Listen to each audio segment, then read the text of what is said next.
Many times in my career, I've seen instances where the collective intelligence kind of latches onto an idea and adopts it as the standard, either through groupthink or perhaps aggressive marketing or subliminal marketing, as the standard by which things are to be set up. And if you don't adhere to that standard, then you're either behind the times, you aren't a cool guy, or you're unprepared for some uneventuality. A really good example of that would be like if you look around this room, about half these guns have iron sights on them. And you've heard it said, and I've said this before, that you should learn how to shoot iron sights before you put a red dot on your gun. Yeah, is it good to have the skill to shoot iron sights? Yes, it is. Is it practical in every instance? Well, I'm going to tell you right now that precision rifle over there is never going to have iron sights on it. It just doesn't make any sense. So along those same lines, today what we're talking about is suppressor height sights. Do you need suppressor height sights? Are they practical for you? And what are the potential pitfalls of them? And what are the advantages? So for today, what we're going to be doing is looking at this Glock 19 Gen 3 Obsidian 45 here. And then we have the brand spanking new R3D 2.0 sights from XS. These just launched a couple days ago. I have both standard height and suppressor height sights to show you. But as far as I can tell, now don't quote me on this, but I did some measurements and I believe that they simply changed the size of the tritium vials in the back.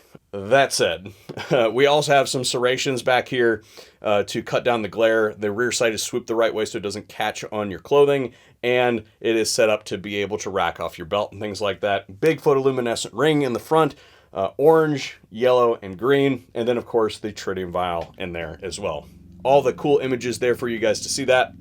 And what we're talking about as far as suppressor height sights are concerned is the relationship between the pistol and the can.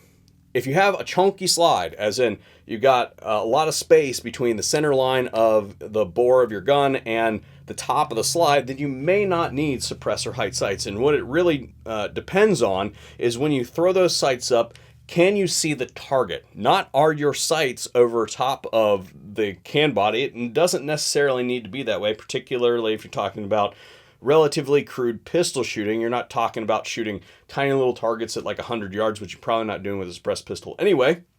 Then maybe you don't have to have sights that go over the top. The problem is does the can body obscure the target as well as the sights? If the sights co-witness with the can body, well, you can just use the curve of the can body.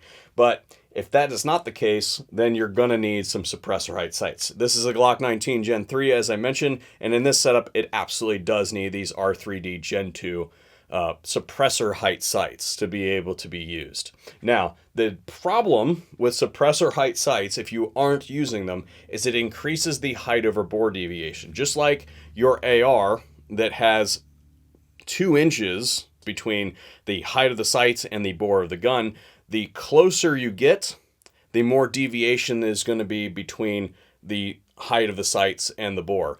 Once you delineate that data out to a distance, there's going to be a convergence point, and then they're going to no longer be accurate again. So there is some finagling there that you don't typically have to play with when you're talking about sights that are mounted directly to to the slide of the gun, because there's really very little difference, an eighth of an inch or something like that difference between the top of the slide and the barrel. Most people will just consider that to be negligible and not account for it. Once you start doing suppressor height sights or raised sights, you have to start concerning yourself with those things.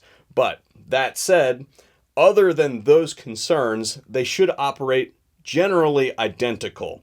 Of course, you will have to validate that for yourself through trial and error, but I can tell you that the M&P pistols and the Glock pistols will absolutely require some kind of suppressor height sight, even if you are using some kind of janky asymmetric can that is not a round tube. Pro tip, do not buy those cans. They don't work very well. The last thing I'll leave you with here today is we talked about the R3D Gen 2 sights. These are currently available for the Glock and the Smith pistols. I believe that they're going to be doing the other variants in the imminent future, but right now, as in a couple days ago when these things launched, they are available for the Glock and the M&P pistols, which are the 2 most popular pistols in the United States of America. So I suppose Excess did their market data, and that's how they determined those were the ones that they were going to do first. Anyway, thank you guys for joining us here today.